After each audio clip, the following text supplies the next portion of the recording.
Salut YouTube, salut, ça va? On va faire la vidéo d'un gars, je vais pas dire que je découvre, mais j'ai jamais réacté à ses vidéos. Pour vous dire, on a une histoire quasi personnelle, lui et moi, c'est lui, voilà. Peut-être que vous le connaissez pas, mais ça fait des années et des années et des années qu'il fait des vidéos sur YouTube et que le pauvre il perce pas tant que ça parce que c'est un peu nul ce qu'il fait. Et je me permets de dire ça parce que ça fait des années et des années et des années qu'il me casse les couilles, mais vraiment qu'il me casse les couilles. Il s'est un peu calmé, hein, il y a 2-3 ans, mais c'était à me taguer, c'était à me mettre sur des vidéos, juste pour me faire passer pour un islamiste et tout. Et moi je le calculais pas parce que bon, il a pas de buzz quoi, et c'est nul, c'est le printemps républicain. Et là il a eu un titre qui m'a fait marrer. Le titre c'est Halal wokisme, comment une minorité impose la norme. Bon, j'étais pas au courant que le wokisme était devenu la norme, que le halal était devenu la norme, je savais pas, mais on va voir, on va voir ce que ça donne. D'ailleurs, encore une fois, on va commencer par ça, mais avant que je commence YouTube, n'oublie pas de liker, de commenter, de partager, n'oublie pas de commenter la vidéo s'il te plaît, ça aide, de suivre la chaîne, de venir sur Twitch et aussi de donner de l'argent si tu peux avec les liens en description. Et je rappelle encore une fois, je sais que c'est difficile pour vous de le comprendre, mais le halal est déjà la norme sans même que les musulmans viennent. Vous consommiez déjà du halal. Vous buvez de l'eau, c'est du halal. Vous respirez, c'est halal. Vous êtes gentil, c'est halal. Vous mangez des légumes, vous mangez halal. Ah, faut comprendre. Mangez du pain, vous mangez halal. Là, rentrez-vous ça dans la tête en fait, c'est fou en fait, c'est fou, c'est dingue, vous ne comprenez pas ça. Mais bon, on va voir comment on a la soupe aux choux. Ah, ça dépend s'il y a du porc dans la soupe aux choux. Moi généralement la soupe aux choux il y avait du porc, non? C'est pas halal s'il y a du porc. Allez, c'est parti. Waouh, ça c'est du générique.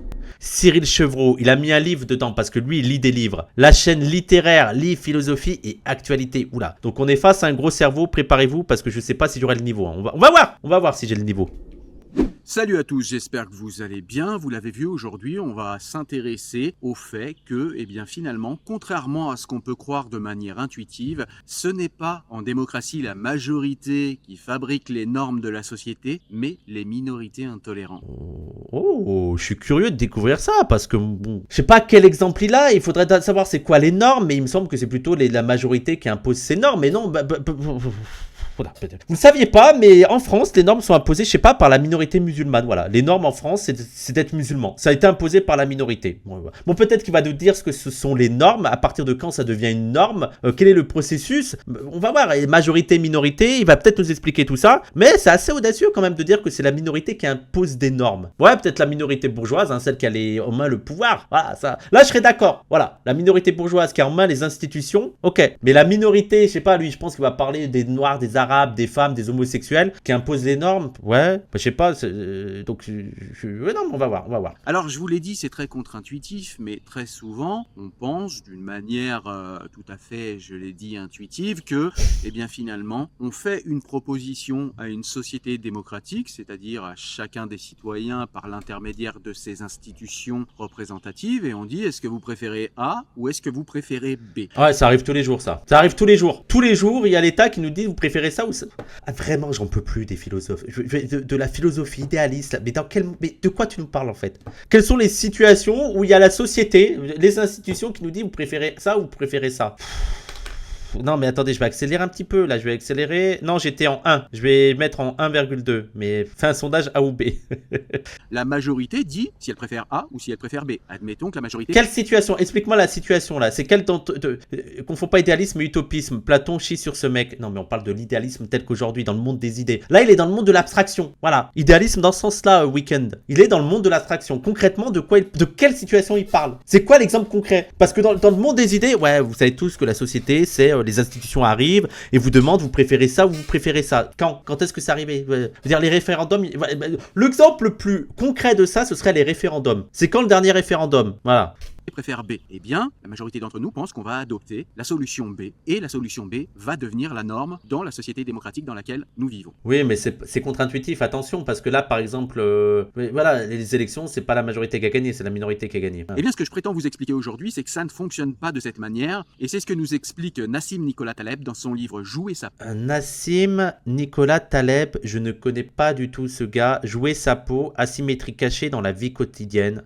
Je connais pas ce gars. On va voir. Et il nous parle d'asymétrie, et je prétends aujourd'hui vous montrer quelle est cette asymétrie entre une masse démocratique et une minorité intolérante au sein de cette démocratie. Alors, Non, on part du principe que la majorité est tolérante et la minorité est intolérante. Bon, alors, pourquoi pas? Pourquoi pas? Il y a quand même pas mal de choses qu'on doit accepter, hein, de critères qu'on doit accepter. Mais allons-y. Commençons d'abord par formuler le concept abstrait dont nous... Ouh lololololololololololo. Alors attendez, on va lire ça parce que ça a l'air très compliqué. Alors, l'asymétrie des minorités. Qu'une minorité inflexible impose son choix à une majorité souple. Ok, donc elle, la majorité souple préfère A, peut accepter A ou B, s'adapte. Si la minorité inflexible exige B, refuse A, accepte qu'une option. Si la mais en fait, moi ce qui m'amuse, c'est que quand vous êtes dans le monde de l'abstraction et que vous ne reliez rien au concret, oui, tous les formats peuvent marcher. Tous les concepts peuvent marcher. Hein, voilà, effectivement, s'il y avait un monde où la majorité serait souple et la minorité serait inflexible, on pourrait éventuellement se voir imposer des choses de la minorité. Mais dans la réalité, c'est quoi? Voilà. Dans la réalité, qu'est-ce qu'ils nous ont imposé? On va voir. Hein. Peut-être qu'ils nous ont imposé des choses, on n'était pas au courant. Mais on va voir ce que nous ont imposé la minorité. Parle Nassim Nicolas Taleb. Imaginons deux parties de la population. Imaginons une majorité, une immense majorité, molle et tolérante. Et imaginons au sein de... Il faut quand même écouter bien, parce qu'il dit toujours imaginer. C'est-à-dire que c'est un gros effort d'imagination. Ils ont des choses à dire sur la société, mais il faut quand même beaucoup imaginer. On se demande si c'est une philosophie ou si c'est de la science-fiction, parce que il y a un gros pouvoir d'imagination là. Une majorité, une immense majorité, molle et tolérante. Et imaginons au sein de cette même société, une minorité qui sait ce qu'elle veut et qui est intolérante. Intolérante pas forcément au sens négatif du terme, mais intolérante au sens où elle ne tolère pas plusieurs solutions à un choix. Elle ne tolère pas plusieurs réponses à un problème. Elle ne tolère qu'un choix et qu'une réponse. Et oui, et on pourrait partir du principe que, en fait, aussi dans l'abstraction, donc l'abstraction c'est, il y a deux camps, une majorité et une minorité. Celle-ci est souple, l'autre est inflexible, donc il faut toujours l'imaginer. Elle est prête à accepter des choix, l'autre elle refuse les choix. Et il faudrait imaginer enfin une situation où il n'y a que deux choix possibles. Deux choix possibles, et dans ces deux choix possibles, il n'y en aura qu'un qui sera imposé à tout le monde. On est dans l'abstrait le plus total. Concrètement, à quoi il veut nous renvoyer, on ne sait pas, mais on va voir. Au problème. Imaginons qu'à ces deux parties de la population, ces deux parties d'une même population, eh bien, on demande de faire un choix. On lui demande de choisir entre A et B. On demande d'abord à la majorité de choisir entre A et B. La majorité va dire, je préfère A, mais s'il faut aller vers B, je peux le faire de manière ponctuelle, je peux le faire de temps en temps. On fait la même proposition à la minorité intolérante. On lui dit, est-ce que vous voulez choisir A ou est-ce que vous voulez choisir B? Et là, la minorité intolérante dit, moi je choisis B, et pour que je participe à votre repas, pour que je participe à votre société, pour que je participe au système démocratique, pour que je participe à votre groupe, ou que sais-je, vous devez choisir B. Et c'est dans quel... En fait, là encore une fois, Cyril, dis-moi, tu parles de quelle situation concrète? C'est très gentil d'imaginer, là, ton exercice d'imagination, une minorité qui refuserait de participer à la société si ses choix ne sont pas imposés. Mais de quoi tu parles? Là, en gros, les gens, il dit, le problème, c'est qu'il y a la majorité qui est prête à s'ouvrir et qui est prête à tout accepter. Il y a une minorité qui n'est prête à accepter que ses choix. Et donc, c'est cette minorité qui gagne parce qu'elle est inflexible. Ok, mais de quoi tu parles concrètement? Donne-nous un exemple. C'est quoi? Je sais pas, parce que moi, l'exemple que je pourrais avoir, je sais pas, là, il a parlé du repas. Allez, prenons contexte, un repas. Allez, prenons moi. Genre, dis, les gars, moi, je mange halal. Ah, mais il n'y a pas de halal. Vous avez du poisson? Ouais. Bah, ça va, je mangerai du poisson. Problème résolu. Il n'y a pas de poisson. Vous avez des légumes? Ok, bah, je mangerai des légumes, c'est pas grave. Voilà, problème terminé. Il n'y a rien que je peux manger? Bon, c'est pas grave, les gars, on se fera un repas une prochaine fois. Voilà, c'est vite résolu quand même. Tu vois quand même que dans le concret, comment ça se passe, tes trucs? C'est de quoi? Bah, donne-moi une situation concrète, là, où on verrait ton truc, là. Donne-moi-en une! Au lieu d'être dans l'abstraction, quoi. Minorité tolérante. Mais alors, c'est qui cette minorité inflexible qui est prête à se couper totalement de la société, hein? Totalement de la société si on respecte pas ses choix? C'est qui? C'est qui? Et c'est quoi et aussi, il faudrait dire, c'est quoi les choix? Parce que là, on parle d'un principe d'une majorité qui pourrait accepter les choix de l'autre. Et donc, c'est pas des choix trop contraignants, j'imagine. Tu vois? Je veux dire, c'est quoi? On parle de quoi? Le fait qu'en plus du repas, aller dans la fondue, tu mets dans la raclette, tu mets en plus de la charcuterie halal, la majorité accepte aussi d'avoir de la charcuterie... non, en plus d'avoir de la charcuterie non halal, la majorité accepte aussi d'avoir de la charcuterie halal. Ok. Et même, allons plus loin. Partons du principe, allez, je suis en train de faire un... je suis en train de faire une raclette avec la Zawa, et ils disent, allez, venez, on achète que du halal. Quel est le problème? Et donc, dire, tu vas faire, attends, t'as fait 20 minutes sur ça, là? J'espère que ça vaut le coup, hein. J'espère que ça vaut le coup, parce que là, c'est déjà en train de me casser les couilles, ta vidéo.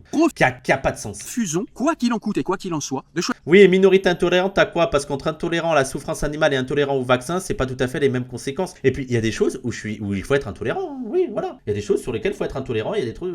Mais lui, il part du principe, la minorité intolérante, la majorité est tolérante. Voilà, on sait pas pourquoi. Voilà. Que va-t-il se passer finalement au niveau du choix? Que fera cette population avec une majorité de tolérants mous et d'intolérants inflexibles? Eh bien, pour éviter les frictions, pour éviter la situation de blocage, la majorité va adopter le choix de la minorité intolérante, parce que finalement, la majorité, je l'ai dit, est molle et tolérante, et que si elle préfère le choix A, eh bien, pour éviter les frictions, pour éviter les problèmes, pour éviter une situation de blocage, elle va choisir le B et s'aligner sur le choix de la minorité intolérante. Voilà, bon, écoute, déjà, encore une fois, donne-nous des situations concrètes, et à partir de quand, parfois, ça peut ne pas être un problème, hein. Voilà, ça peut être, je sais pas, imaginons, je fais une soirée, et on me dit, ah, frère, là, on est pas mal à pas manger de viande, tu veux ne pas mettre de viande? Je ferais, ouais, ok, bon, y a pas de souci, là, sur cette soirée, je suis prêt à... Allez, on arrête la viande, là, ce soir, pas de problème réglé. Je veux dire, parfois, tu acceptes d'être un peu souple sans que ce soit un problème. Formulons maintenant cette théorie dans la pratique. Vous avez un groupe d'enfants dans une école, et vous savez qu'il y a parmi les enfants de ce groupe, eh bien des enfants qui sont allergiques à la cacahuète. Pour pouvoir faire un gâteau qui va convenir à tout le monde sans qu'il y ait d'incident de santé, si vous êtes une maman qui fait le gâteau pour son enfant et pour la classe de son enfant, vous allez faire un gâteau où il n'y aura pas de cacahuètes. On est dans le cas où une minorité intolérante, mais là elle est intolérante pas de son fait, c'est un problème de santé, mais on est dans le cas où une minorité intolérante impose son choix à la majorité. Tant mieux. Attends, mais... non, mais ça, pour moi, c'est pas imposer son choix, c'est le bon sens. En fait, c'est le vivre ensemble. Non, mais wesh, attends. J'ose espérer qu'il va dire, bon, là, c'est quand même bien. C'est quand même bien. Il veut dire, il y a quand même une maman. Je veux dire, en plus, c'est bizarre de voir ça comme, oh, on m'a imposé le choix de pas avoir de cacahuètes. Mais t'es égoïste ou quoi? Je veux dire, t'es en communauté, vous allez partager un gâteau, tu sais qu'il y en a qui ne mangent pas de cacahuètes. Enlève les cacahuètes, tu peux manger quand même le gâteau, toi. Sans cacahuètes, tu peux le manger, ton gâteau. Ok? On te prive de rien. Alors, on te prive d'avoir des cacahuètes dans le gâteau. Ça va, toi, tu préfères penser à ton ego et faire en sorte que l'autre ne mange pas de gâteau parce que sinon il va crever. Non, mais c'est vraiment. Et au pire, tu fais 2 gâteaux. Voilà, fais 2 gâteaux. Un gâteau avec cacahuètes et l'autre. Si vraiment tu tiens. Oui, voilà, si vraiment tu tiens à ton gâteau, fais 2 gâteaux. La minorité, finalement, n'a pas le choix. Elle ne peut pas négocier avec la norme. Si elle mange des cacahuètes, elle va se retrouver à l'hôpital. Donc elle n'a pas le choix. Ce qui veut dire que la masse, ici, la majorité, va finalement adopter la norme d'une minorité. Appliquons maintenant concrètement. Ce qui est pas très grave. Moi, je suis d'accord. Hein. Il y a aucun souci. On enlève la cacahuète si ça permet à tout le monde de manger. Let's go. Concrètement, cette théorie. Tu fais des crêpes au pire. Oui, non, mais. Oui. Il n'y a pas d'autre solution, on s'est fait imposer la norme. Ah là là, c'est chiant quand il y a des gens qui ont Plus il y a de gens, plus il y a des compromis à faire. Oui, en fait, moi je dirais plutôt des compromis, mais des compromis, ça va dans tous les sens. Tout le monde doit faire des compromis. À un dîner d'entreprise. D'ailleurs, je voudrais signaler que, là vous parlez, parce que lui, je pense, il va penser par exemple au voile, hein, des femmes qui portent le hijab, qui nous imposeraient le hijab. Alors déjà, elles ne vous imposent pas le hijab, c'est elles qui le portent. Je voudrais signaler, elles ne vous ont pas obligé à porter le hijab. C'est pas elle en portant le hijab, elle vous impose le hijab. C'est vous, elle vous a pas mis le hijab sur la tête. C'est elle qui le porte. Et généralement, ces personnes-là font des compromis. Vous leur interdisez l'accès à certains trucs, on n'y va pas. Voilà, on n'y va pas. Elles font un compromis. Bon, si vous voulez refuser notre accès là, on n'y va pas. Écoutez, qu'est-ce que vous voulez qu'on fasse? C'est vous qui avez le pouvoir. Mais bon, n'oubliez pas, c'est la minorité qui impose. Hein. Ou à un repas d'entreprise, peu importe à quel moment de la journée. Il y a au sein de cette entreprise. Le mec, il a cru dans la vie avec 2 choix possibles. Oui, non, mais sinon sa vidéo s'effondre. Hein, si tu te dis, bon, il y a peut-être d'autres choix. Des gens qui sont musulmans, qui ne mangent pas halal, et puis il y a des gens qui mangent de manière indifférenciée du halal ou de la viande qui n'est pas halal.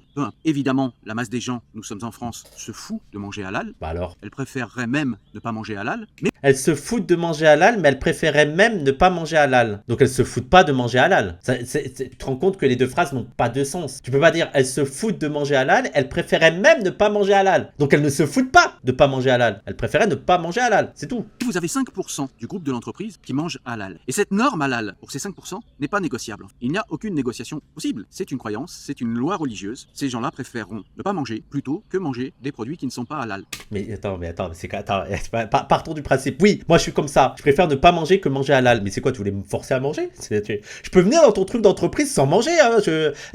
Vraiment, il a cru quoi? Il a cru qu'on a vécu ça toute notre vie. C'est quoi, tu vas nous forcer à manger sinon on est intolérants nous? Mais c'est complètement con son truc là. Mais c'est débile. Tu sais, je suis capable de venir à ton repas et de dire bon, non, je mange pas. Comment ça va? Tac, tac. Allez, bonne soirée.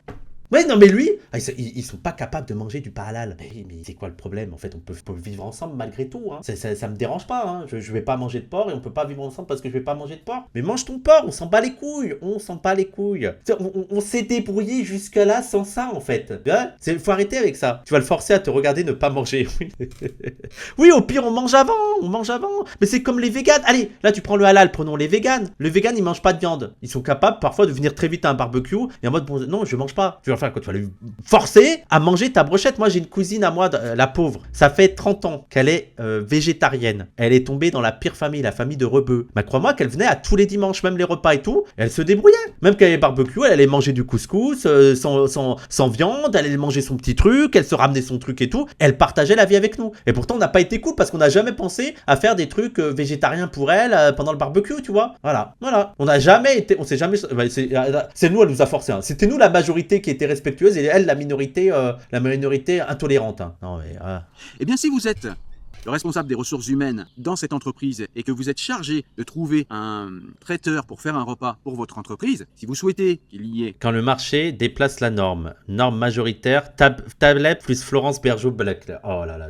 Oh là là là là là là, non mais c'est ridicule. Le marché s'adapte à la contrainte la plus forte. This is capitalisme. Le capitalisme qui produit des choses qui se vendent. C'est fou. C'est fou, hein. Ça devient fou quand ça concerne les musulmans. Et là, encore une fois, le problème pour lui, c'est pas qu'il y ait des McDo, c'est que les McDo deviennent halal. Non, là, on peut garder nos McDo, en fait. Hein, on peut... Parce que là, on pourrait parler de l'imposition de la norme du McDo, l'imposition de la norme des fast-food par le capitalisme, de la malbouffe, hein, l'imposition de la viande industrielle. Ça te dérange pas, ça, hein? L'imposition par toute une classe bourgeoise de cette malbouffe, de la viande industrielle, vendue en quantité et tout, pour se faire de la thune, ça te dérange pas. Par contre, quand elle devient halal, alors là, les minorités, surtout que nous on n'a pas demandé à ce que le McDo soit halal. Je m'en bats les couilles, moi. Déjà on a nos fast-food à nous et puis je m'en passerai. Je suis capable de vivre sans le McDo halal. Déjà il n'existe pas en France, hein. Je voudrais te signaler, hein. Déjà le McDo halal n'existe pas, mais on s'en bat les couilles. On peut faire. Tu sais, moi j'ai vécu ma vie aller dans les restos et tout et manger du poisson. Je m'en sors, on s'en sort, on n'impose rien. Tout le monde, vous allez préférer des repas avec de la viande halal, parce que même si vous avez 5% de votre entreprise qui mange halal et 95% de l'entreprise qui ne mange pas halal, les 95% qui ne mangent pas halal, finalement, de manière ponctuelle, pourront manger halal.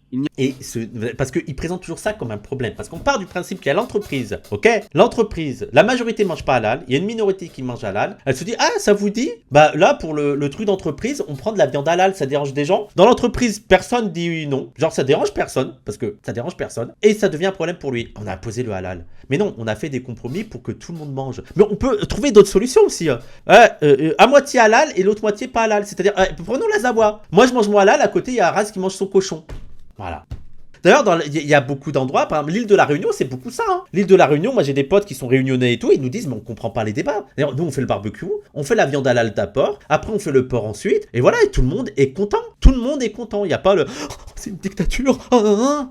Et t'as enfin ceux qui, ça les dérange pas de manger halal pendant un moment. En fait, l'imposition, c'est si on t'imposait ça tout le temps. T'es obligé de faire ça. Allez, abandonne ton porc et tout, tu ne manges plus que ça. Il y a des gens, ça les dérange pas parfois de dire, bon bah je vais halal. Comme moi, ça me dérange pas de me dire, allez, je vais aller cette soirée, il n'y a pas de halal, c'est pas grave, je mangerai pas. Je mangerai en revenant, je mangerai avant, mais je vais partager le moment avec vous, c'est pas grave, ça y est. Enfin, c'est quoi votre problème en fait? Il n'y a pas d'interdit qui soit rédhibitoire pour eux. Il n'y a pas de ligne rouge. Il n'y a pas d'intolérance au halal. En revanche, les 5% qui mangent halal, si vous ne leur proposez pas un repas halal, ils ne mangeront pas et ne viendront pas. Alors ça, c'est deux choses différentes. Toute notre vie, on allait à des trucs où on ne pouvait pas manger, on ne pouvait pas boire. Alors effectivement, il y a des... Alors, par contre, on reprend son exemple, là, parce que là, vraiment, les syllogismes, vraiment, les faux dilemmes et tout. Reprenons l'exemple qu'il a cité, c'est-à-dire une réunion d'entreprise, genre soirée d'entreprise et tout. Déjà, si tu veux pas venir, t'y vas pas. Simple. Halal, pas halal, si tu veux pas venir, t'as le droit de pas venir quand même. On va pas t'obliger à venir à ta réunion de merde là, de ton repas de merde d'entreprise. Si quelqu'un veut pas venir, il ne vient pas. S'il veut pas venir parce qu'il va pas manger, il ne vient pas. Mais dans la majorité des cas, dans la réalité véritable, dans le monde de la réalité véritable, tout le monde est obligé un peu de venir dans ces trucs de merde parce que bon, c'est mal vu, hein, le monde de l'entreprise et tout. Il est pas venu, Karim, et même Denis, il est pas venu. Bah, il s'engage pas dans l'entreprise, hein. Il s'engage pas, hein. Et ensuite, donc déjà, la majorité, très souvent, les gens viennent, même s'ils mangent pas, ils viennent, et ces gens ont le droit de pas manger. Tu as le droit de venir, de dire ah je vais prendre que les petits fours là, laisse-moi manger le pain, laisse-moi manger les olives, tac tac, et je rentre. Tu vas m'obliger à manger du porc. Qu'est-ce qui se passe? C'est quoi ton problème? Avec des musulmans à chaque fois quand ils viennent quand même, bah oui, mais les gens, on a l'habitude, on a vécu avec ça toute notre vie. Ce n'est pas un problème. On sait que bon, il y a voilà. Double ration de frites, mais moi j'ai mangé ça déjà. Dans les trucs, dans les cantines et tout, il y a que de la viande, il y a pas de poisson. Bah mets-moi des frites en plus. Moi le nombre de fois je suis allé au resto U, je suis arrivé tard, plus de poisson. Le gars il me met des frites en plus. Bah ça va, pas de problème. S'ils viennent, ils ne mangeront pas les produits que vous avez mis à... Et en plus on pourrait penser, moi ce serait pas un problème qu'il y a de la viande halal et du porc. Pourquoi ce serait un problème pour toi? Il y a de la viande halal, du porc. Et même allez, de la viande cachère. Hein. Moi il y a une cantine qui propose viande halal, viande cachère, sachant que nous on peut manger cachère. Donc tu sais, tu peux juste mettre viande cachère. Viande cachère, comme ça les juifs aussi peuvent manger. Du porc, comme ça ceux qui sont pas juifs, ceux qui mangent du porc peuvent en manger, du poisson et un truc végétarien. Et l'option végé, ouais l'option végé. Voilà. Ah non, le vivre ensemble, non. Leur disposition. La responsable des ressources humaines préférera acheter de la viande halal pour avoir 100% du personnel de son entreprise qui vient manger à son repas. Nous sommes encore une fois dans le cas où une minorité intolérante, encore une fois pas au sens forcément négatif du terme, mais au sens où il n'y a qu'un seul choix possible, il n'y a pas d'alternative. Et pour ceux encore une fois, les gens, on est dans l'abstraction, c'est le seul choix possible, c'est que ça. S'il n'y a pas ça, elle ne vient pas, elle fait sécession. Bah au pire, il y a une soirée où elle ne vient pas. Voilà. Bah désolé les gars, là ce sera pas possible, bah on se revoit demain. Ça te dit, toi? Même dans le truc de, oh non, c'est ça ou rien, bah c'est pas grave, venez pas ce soir, on se retrouve demain, on fera autre chose, une prochaine soirée. Voilà. Vous créez des problèmes en fait. Qui le demandent parce que j'ai ma masse de complotistes et de veilleurs, de sionistes et compagnie qui traînent sur ma chaîne YouTube, ils vont me dire, et les juifs? Eh ben les juifs c'est la même chose. Les juifs c'est exactement la même chose que les musulmans, c'est une masse intolérante qui ne peut pas consommer un produit qui n'est pas cachère. Tu deviens intolérant dès que tu as décidé. Mais donc les gens qui consomment pas du halal. Alors, question, les gens qui refusent de manger du halal, des intolérants aussi. Ce serait quoi le problème pour eux de manger du halal? C'est aussi, il y a que des intolérants partout en fait. Et tout le monde est intolérant. Et si tu refuses de manger quelque chose que tu n'aimes pas, tu es intolérant. Tu es intolérant. Ah non mais ça me fait vomir là les épinards, je déteste. Intolérant! Tu es intolérant! Ah les problèmes! Si jamais, comme dans l'exemple précédent, vous avez 95% de personnes... Toujours l'abstraction, hein. C'est son seul moyen de s'en sortir avec ses idées de merde, c'est d'être dans l'abstraction la plus totale. Rien de concret, rien de concret. Comme dans l'exemple précédent, vous avez 95% de personnes qui sont françaises et qui mangent, françaises d'origine comme on dit. Manger français, ok, oui, allons-y. Donc pas de spaghetti, pas de pizza, vous mangez français les gars. Pas de couscous, tout ça c'est terminé. On mange français, pas de sushi, on mange français, on mange bien français en fait. Et qui mangent de la viande sans que cette viande soit halal ou cachère. Mais pourquoi pas halal? Je veux dire, ils sont intolérants? Eh bien vous allez quand même devoir prendre de la viande cachère pour les 5% de juifs qui ne mangeront pas et ne viendront pas si jamais vous ne prenez pas de la viande cachère. Ça fait beaucoup de si hein, dans ce... Le dernier exemple concret que je prendrai pour vous faire saisir correctement cette notion de Nassim Nicolas. Qui est une notion... Alors ça me donne pas le livre de con quand même. Dites-vous que là il y a un livre entier sur ça apparemment. Ah le livre de teubé que ça doit être putain. Les végétariens, une minorité intolérante à laquelle j'appartiens. Encore une fois, il ne s'agit pas de parler d'intolérance au sens forcément négatif du terme, mais au sens, je le répète, où un végétarien ne peut pas manger de manière indifférenciée de la viande et un menu végétarien. Alors qu'une personne qui est omnivore, comme la grande majorité des gens, peut très bien manger de la viande, mais peut aussi de manière ponctuelle manger végétarien. Donc, vous avez deux possibilités si on reprend l'exemple précédent. 95% de gens qui mangent... Bon, ils se répètent, oui, on a compris, mais c'est toujours le même truc. Soit tu fais deux trucs, soit tu dis tout végétarien pour ce soir et c'est pas grave, les gens pour une fois vont manger végétarien. Ou alors les végétariens faut quand même venir à la soirée, ils vont manger que les trucs végétariens. Je veux dire, tu comprends que ton exemple pue la merde, que je t'ai trouvé 50 alternatives à ton truc. Ils mangent à verre, ils mangent après, ils mangent que les trucs végétariens, ils viennent sans manger. C'est bon, tout le monde mange végétarien, il n'y a pas de problème pour ce soir, allez, ça va faire du bien au corps. Voilà. De la viande et 5% de végétariens. Si vous voulez que tout le monde, ou au moins de prévu. Oula, attends, la symétrie. Oula, il l'a répété 2 fois, ça, et il nous fait en plus un schéma pour qu'on ait bien compris. On a compris, on n'est pas complètement con en fait. Le premier exemple, on avait compris ton truc. Mais attendez, je vais vous mettre un schéma pour être sûr que vous ayez bien compris ce que je vous ai dit. Voire une option végétarienne. Sans ça, et s'adapte à une minorité intolérante et inflexible. Alors ce qu'il faut dire maintenant, c'est que ce que je viens de décrire comme mécanique des systèmes, en démocratie, fonctionne sur absolument tous les pans de la société.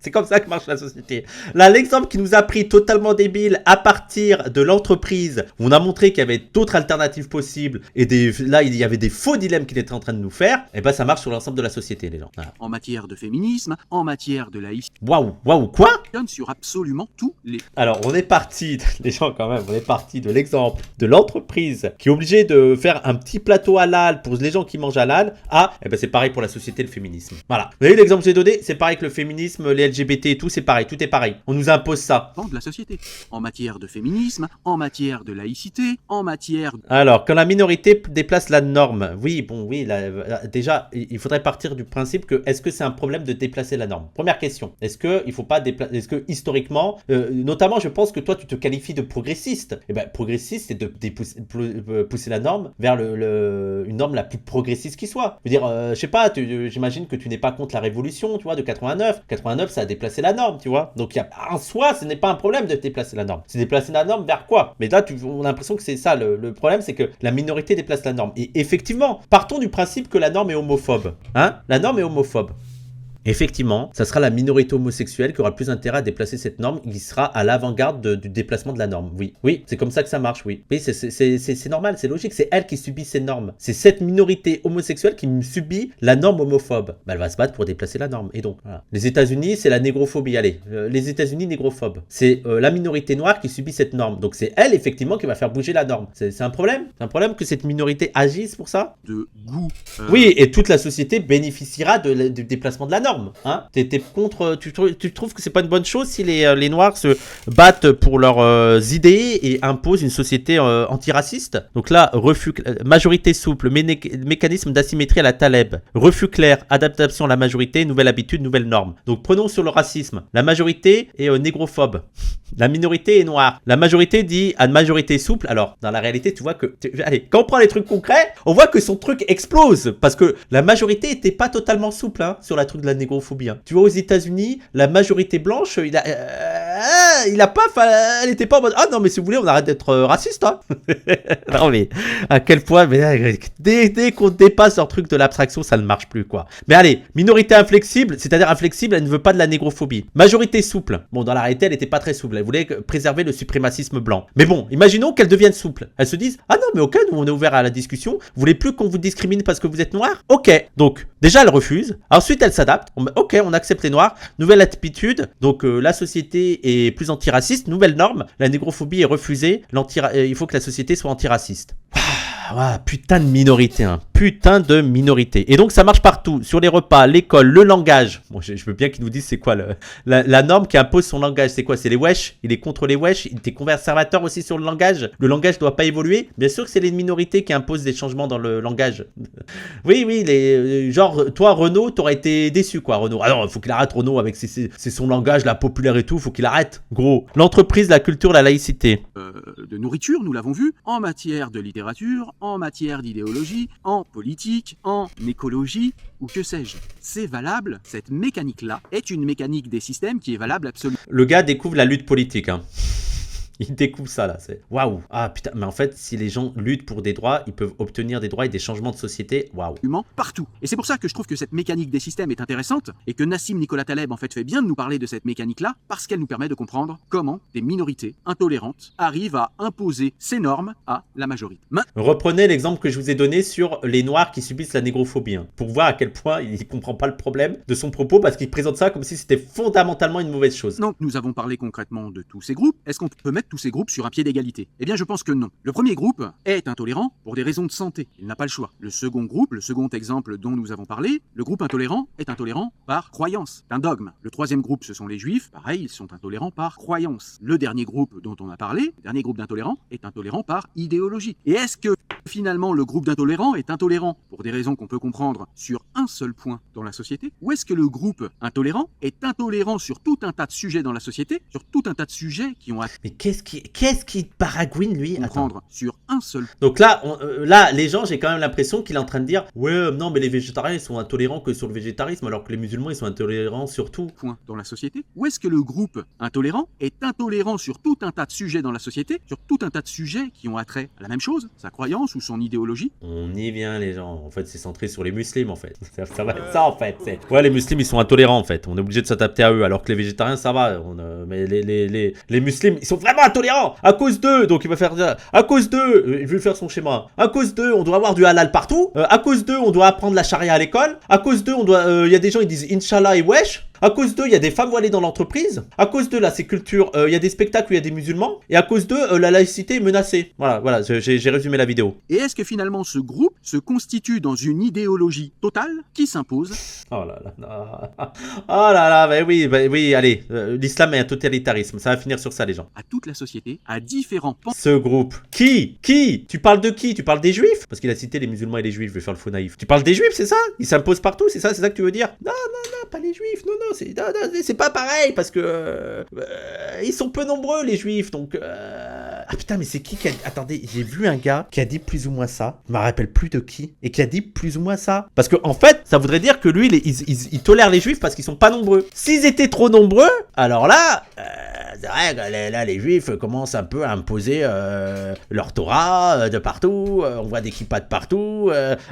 Moi je vous le dis, hein, la France est fondamentalement raciste. Là, elle prétend défendre les juifs juste parce qu'ils sont beaucoup moins nombreux que les musulmans. Croyez-moi que si les juifs avaient l'outrecuidance d'augmenter leur population en France, croyez-moi que l'antisémitisme reviendrait en force. Hein, parce que les juifs, c'est comme les musulmans, ils sont tolérés à... Ah oui, c'est peut-être psychodélique. Ils sont tolérés à condition d'être pas trop nombreux. De la société, en renormalisant différents pans de la société au point de modifier toute la société pour eux. Quelle société? C'est quoi? Tu parles de quelle société? Quelle société a été modifiée pour ce groupe? Et c'est là en fait que ça devient intéressant et important. Parce que ça permet de comprendre que des... Ah, pouvez-moi l'envoyer la capsule de Psychodélique parce qu'elle est incroyable, elle veut dire énormément de choses cette capsule. Minorités intolérantes qui arrivent dans une civilisation qui n'est pas la leur. Oh là là là là. Mais en fait, t'es d'extrême droite, c'est quoi ces manières de... Cette minorité intolérante qui arrive dans une civilisation qui n'est pas la leur. Mais je suis sur frontière ou quoi là? Déjà, moi, est-ce que je suis arrivé? Je suis arrivé dans la civilisation qui n'est pas la mienne? Vas-y, dis-moi, Cyril. Parce qu'on sait très bien de qui tu parles, ce groupe. Hein, ce groupe. Voilà, on sait de qui tu parles. Moi, je suis arrivé dans la civilisation qui n'est pas la mienne, tu peux me dire? Vas-y, explique-moi. Que des minorités intolérantes qui arrivent dans une civilisation qui n'est pas la leur, eh bien, vont arriver à imposer les normes de leur civilisation à la civilisation d'accueil. C'est fou, hein. C'est fou. Imposer à la civilisation d'accueil. Non, mais vraiment, on est dans... Il se prétend de gauche, le gars. Il parle en termes de civilisation, hein, comme si ce terme avait vraiment une pertinence. Hein. Civilisation. Il y a des gens, ils arrivent dans une civilisation autre, ils imposent leurs normes. Moi, la seule fois que j'ai vu ça, c'est dans le colonialisme. Mais est-ce que tu es en train de dire, là, qu'il y a une colonisation, Cyril? C'est ça? Les minorités sont en train de coloniser la civilisation occidentale?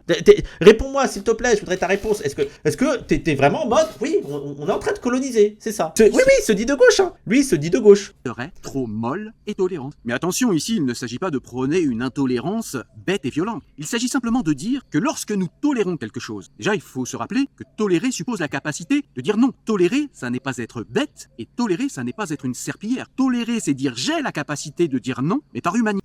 Oh là là, non mais c'est schéma de merde. La tolérance a des lignes rouges. Être tolérant, oui, mais pas au point de se laisser disparaître les normes qui rendent la civilisation possible. C'est-à-dire, là tu dis qui rendent la civilisation possible. C'est-à-dire que les autres là, les rebeux là qui arrivent là, ils sont pas dans une civilisation parce qu'ils respectent pas les normes qui rendent la civilisation possible. C'est complètement con ce que tu es en train de dire là. Tolérance, ligne rouge, protection du cadre commun, zone de tolérance, respecter les différences, accepter le désaccord, laisser vivre les choix privés, liberté d'expression, école, à ne pas céder école, c'est-à-dire à ne pas céder école. Je sais pas, quand il y a des entreprises privées qui vont dans l'école, est-ce que t'as dit quelque chose? Quand il y a l'armée qui va à l'école, est-ce que t'as dit quelque chose? Quand l'école est aujourd'hui au service du capitalisme et qu'en fait on ne forme pas des gens libres mais on forme des futurs travailleurs, est-ce que t'as dit quelque chose? Mais bon, oui, j'imagine que le problème c'est qu'il y a des arabes à l'école quoi. Et d'ailleurs, concrètement, c'est quoi les normes imposées à l'école par les musulmans? Enfin, ce groupe. Quelles ont été les normes imposées à l'école par la minorité? Je refuse de manger du halal pour rendre ma civilisation possible. Merci, je vais le mettre de côté. C'est complètement con, hein. C'est vraiment son truc. La abaya, oui, ça a été imposé à l'école, la abaya. Bah, ça a été interdit. La abaya, on rappelle que les kimonos étaient considérés comme abaya. Et pour des raisons que j'ai comprises, je vais tolérer ce comportement. Et donc, lorsque nous étudions les raisons pour lesquelles nous tolérons certains comportements, nous devons prendre en compte les différents éléments qui nous amènent à cette tolérance. Dans le cas de la minorité intolérante pour des raisons de santé, c'est évidemment la tolérance minimale que l'on doit à un citoyen français. Dans le cas de la tolérance de croyances religieuses, c'est évidemment une tolérance minimale que l'on doit au nom de la liberté de conscience aux citoyens français. C'est évident. Pour les végétariens, effectivement, on peut aussi tolérer cette manière qu'ils ont de manger s'ils n'étendent pas sans arrêt cette intolérance qui est la leur et donc cette tolérance qu'ils réclament à la société. société. Pourquoi pas? Pourquoi pas? Moi, s'il y a des végétariens qui se battent pour qu'on consomme énormément moins de viande, pourquoi pas? C'est un combat comme un autre, ils auraient pas tort. Vu la destruction de la planète, vu l'impact et tout, non mais pourquoi pas? En vrai, moi je trouve que ce serait des combats intéressants, les végétariens qui imposent, je sais pas, allez, je vais vous imposer à la majorité, je vais imposer que 6 jours par semaine c'est du végétarien. Bah je serais pas complètement contre. Il faut que eux aussi fassent preuve de bonne volonté et que leur tolérance végétarienne ne se transforme pas en... Je rappelle que l'intolérance là qui nous a cité comme exemple, c'est s'il n'y a pas de végétarien, je viens pas manger. J'ai vu pire comme intolérance. Voilà, j'ai vraiment vu pire comme intolérance de juste dire bon bah je viens pas manger. culpabilisation et en imposition qu'on voit beaucoup chez les véganes par exemple. Donc tout ça c'est juste pour expliquer qu'il faut être moins tolérant vers les musulmans et les juifs, faut pas qu'ils reversent la civilisation. Oui, c'est ça en gros, hein. Il va venir sur ça. Hein. Il y a des gens qui sont véganes et qui sont des gens bien. Ne me faites pas dire ce que je n'ai pas dit. Attends quoi? C'est quoi? Non aux véganophobie en fait. Chez les véganes par exemple, il y a des gens qui sont véganes et qui sont des gens bien. C'est bientôt Ne me faites pas fini dire la ce que vidéo. je n'ai pas dit. Mais il y a beaucoup de véganes qui deviennent intolérants et qui traitent de nazis quiconque porte des chaussures en cuir. Oh là là, mais il est caricatural. J'ai un ami vegan, oui, j'ai un ami vegan. Non mais la caricature, non mais c'est nul, mais qu'est-ce qu'il est nul à chier, c'est fou hein. Ou autre chose. Donc là c'est pareil, il faut mettre une ligne rouge à la tolérance que la majorité de la population a pour dire aux véganes vous avez le droit de consommer, d'être qui vous êtes et d'avoir des convictions qui vous poussent à ne pas tolérer certaines choses, mais vous ne pouvez pas culpabiliser, insulter les gens qui ne font pas les mêmes choix que vous et vous ne pouvez pas... Mais ça c'est encore autre chose, là t'es en train de partir en vrille là. Entre quelqu'un qui préfère ne pas venir à un repas d'entreprise parce qu'il n'y a pas halal et quelqu'un qui t'insulte parce que tu manges pas halal, tu comprends que c'est totalement différent. T'es en train de te mélanger là, t'es en train de te perdre, t'es en train de te noyer dans ta vidéo là. Vous êtes intolérant. La tolérance d'ailleurs n'est applicable, quand on l'applique correctement et de manière productive et intéressante, la tolérance ne peut être appliquée qu'à des gens tolérants, qu'à des gens qui sont en mesure de comprendre ce qu'est la tolérance.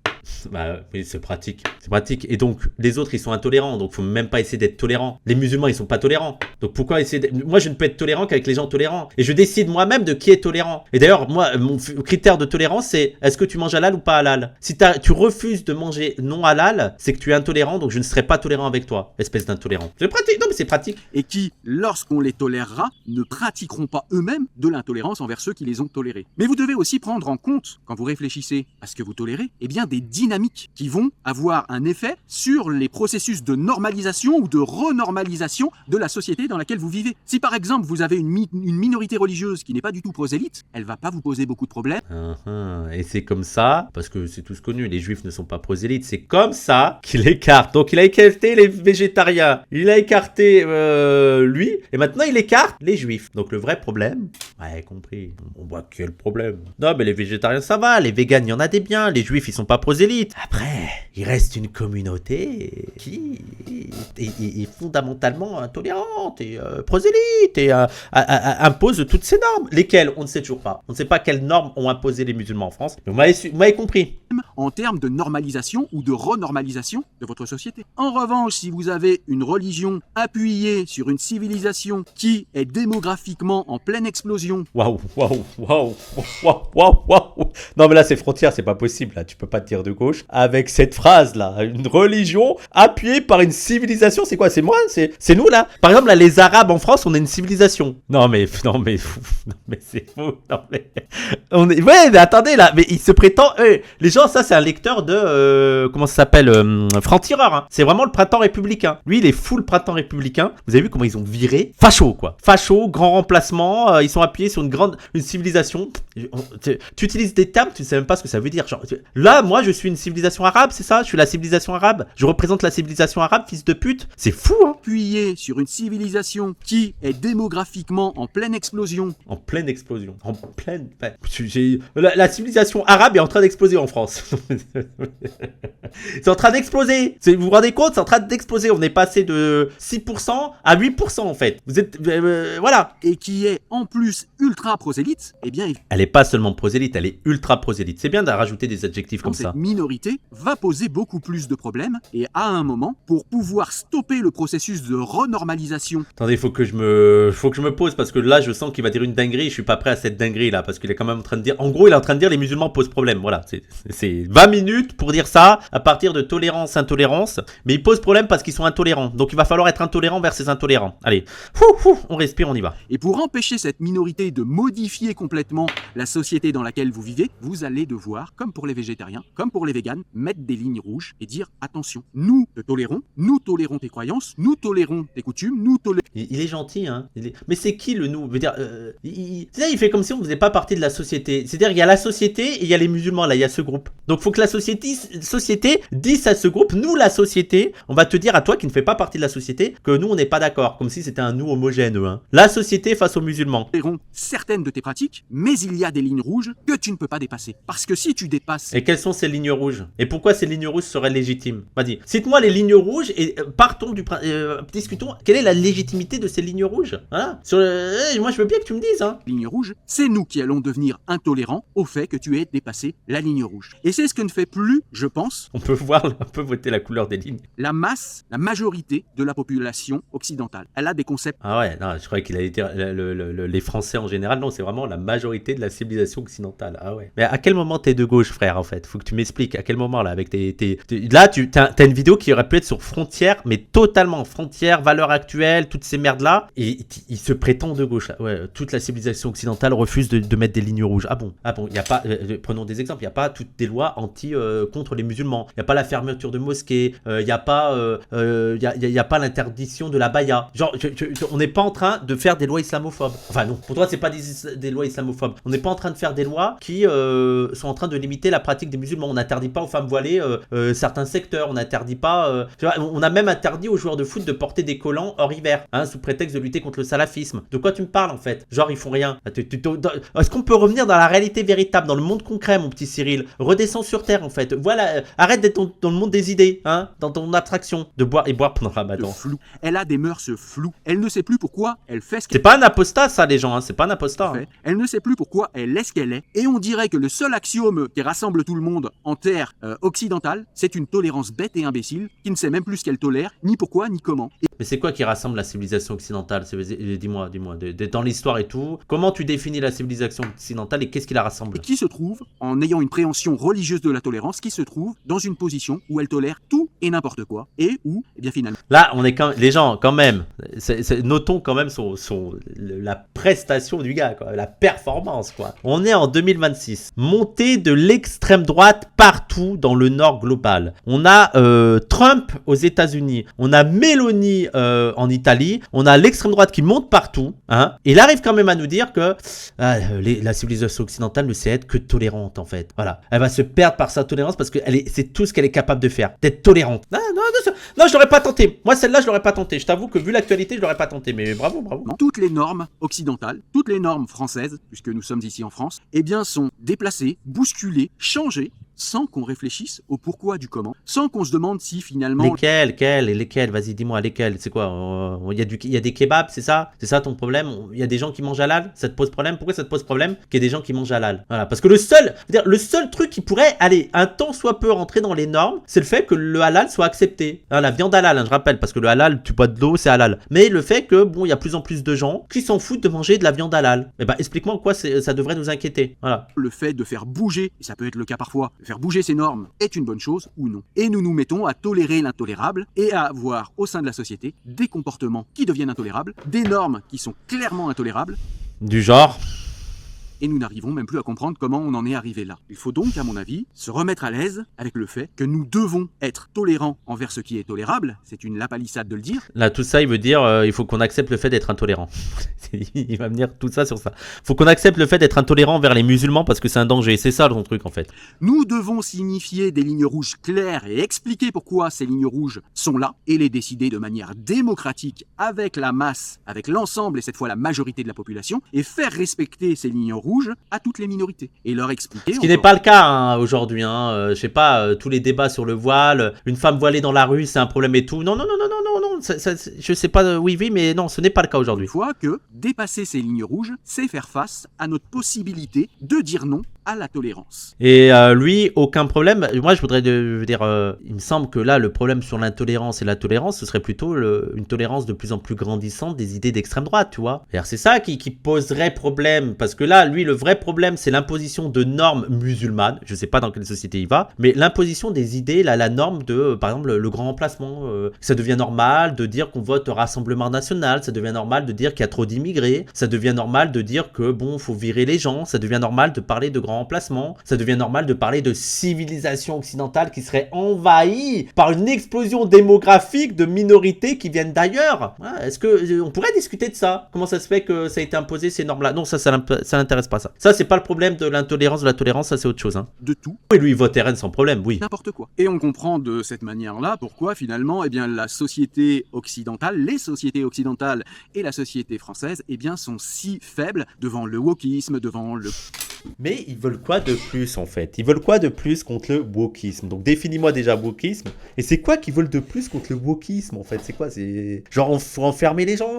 Qu'est-ce qui a imposé le wokisme? Déjà d'une, qu'est-ce qui a imposé le wokisme comme norme? Quoi? Le fait qu'il y a des personnes trans? Que plus en plus les personnes trans sont acceptées? C'est ça qui te dérange dans le wokisme et tout? Et qu'est-ce qu'il faudrait faire que ne font pas aujourd'hui les personnes au pouvoir? Parce que quoi? Macron il est faible face au woke, c'est ça? Gauchisme, devant l'islamisme, devant tout un tas d'intolérants qui arrivent à Ah, le wokisme intolérant, ok, oui, bah oui. nous imposer leur intolérance et qui arrivent à renormaliser notre société, à changer les mots, à changer les concepts, à nous faire accepter le blasphème alors même que la première fois il a été aboli en France en 1791. Nous sommes... Après, je sais pas si tu es au courant, mais il y a des blasphèmes de la République, hein, c'est-à-dire il y a des choses qu'on peut pas faire avec la figure du président de la République, on peut pas faire avec le drapeau français. Il y a toujours une forme de blasphème qui a été interdite en France, quoi. Mais bon, c'est inscrit dans la loi qu'il faut pas blasphémer, par exemple. Beaucoup trop tolérant. Tolérer l'intolérable n'est pas tolérance mais bêtise. La tolérance illimitée n'est pas la tolérance. Encore une fois, la tolérance suppose la capacité à dire non, en expliquant aux autres pourquoi, en s'expliquant à nous-mêmes. Il se répète. Mais il faut qu'on soit en capacité de tenir sur certaines de nos normes parce que nous y tenons. Et le paradoxe... Et il n'explique pas pourquoi, c'est juste comme ça, c'est tout. On y tient, voilà, c'est comme ça, et puis c'est tout. C'est des normes qui sont là depuis longtemps, en fait, lesquelles je sais pas, mais en fait, elles sont importantes, en fait, c'est tout. Voilà. Sa vidéo tient en 3 minutes, oui, c'est horrible. Hein. C'est finalement de nos sociétés beaucoup trop tolérantes. Meilleur représentant de la gauche anti-mélanchoniste. Ah oui.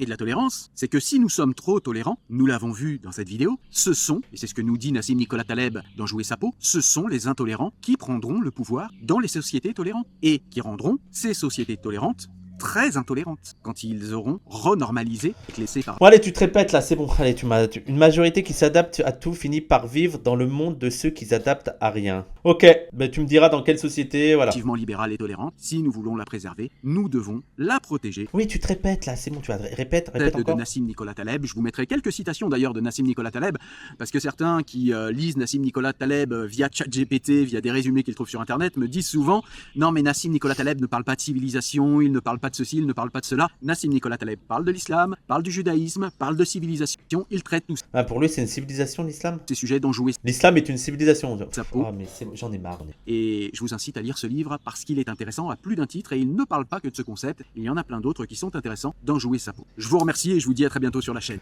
Bon, c'était bien de la merde, hein, les gens. Hein. Fou, merci pour le choix. Hein. Merci pour le choix de la vidéo. Hein. C'était vraiment de la merde. Donc moi, je répète ma question. Hein, Cyril Chevreau. Quel est le plus grand danger de l'intolérance en France en 2026? Est-ce que c'est le wokisme et les musulmans ou est-ce que c'est l'extrême droite? Voilà, c'est bon. Là. Je vous jure, il m'a fatigué. Il m'a fatigué. Oh, attendez, on va finir par Psyo parce que Psyo est incroyable. Je vois venir les pro-palos qui vont me dire et le kasher. C'est pareil, les juifs, le kasher, Israël, n'explosent pas de manière random. Il va pas te dire d'un coup, tiens, j'enlève ma kippa, je sors un couteau, qu'est-ce que t'as dit? Non, ça marche pas. C'est ce que font tous les musulmans. Hein. Les musulmans, ils enlèvent leur voile, ils enlèvent leur barbe, ils font tiens, couteau. C'est fou. Hein. Donc, il y a pas de problème avec le kasher. C'est comme le gluten, c'est pas gênant. C'est pas gênant parce qu'il faut pas chier. Ça s'arrête à ça en fait. Après, lui, dans les commentaires, je suis pour interdire les deux. Hein. Où tous les juifs se mettent à faire autant de faits divers, autant d'attentats, autant de violences, de délinquance, d'incivilité, bah, on aura le même discours sur le kasher au bout d'un moment. Est-ce que quelqu'un a déjà été embêté une seule fois par un juif? Franchement, Mais en fait, je connais des gens qui ont été embêtés par des juifs, mais pas parce qu'ils sont juifs. Je vais prendre l'exemple de Arthur et ses attouchements en émission. Bah, ils ont été, les femmes ont été embêtées par Arthur, mais le problème c'est pas qu'il est juif, tu vois. Tu vois, tu pars du principe que on serait embêté par un juif simplement parce qu'il est juif. Non, c'est pas ça. C'est pas ça le. Oui, les victimes de Patrick Bruel, et encore une fois, Patrick Bruel, le problème c'est pas qu'il est juif, ça ne rentre pas dans le truc. Donc, mais non, les musulmans embêtent parce qu'ils sont musulmans. C'est pour ça qu'ils font ça. C'est parce qu'ils sont musulmans. Voilà. Israël. Mais je crois que c'était pas lui, mais en gros, t'avais un gars qui te disait, mais je crois que, attends, je crois savoir qui c'est. Est-ce que c'est pas elle, l'anglais, je crois. Comment elle s'appelle l'anglais? C'est l'anglais. Ah oui, Lisa de l'anglais. Je crois que c'est elle. Elle avait fait un post. Je crois que c'est elle qui avait fait un truc. J'étais en mode waouh, ça veut dire tellement de choses. Ah, c'est ça le post, les gens, c'est ça. Vous allez voir, et on revient sur le truc de l'antisémitisme et tout. Vous allez voir comment l'extrême droite est profondément antisémite. Mais en fait, il faut savoir qu'il y a eu une polémique au sein de l'extrême droite. C'est que Papacito a s'est fait sponsoriser par un restaurant halal apparemment. Je crois que vous n'étiez pas au courant, mais il semblerait que Papacito est des nôtres et qu'il ait accepté de faire du halal. Moi, je savais que c'était un antifasciste et tout. C'était un frère, qu'il était sous Takia et tout. Bien joué. Bon, allez, Mohamed, c'est bon. Arrête de t'appeler, arrête de faire croire, de te faire passer pour un espagnol. Avoue la vérité, Momo. Avoue la vérité.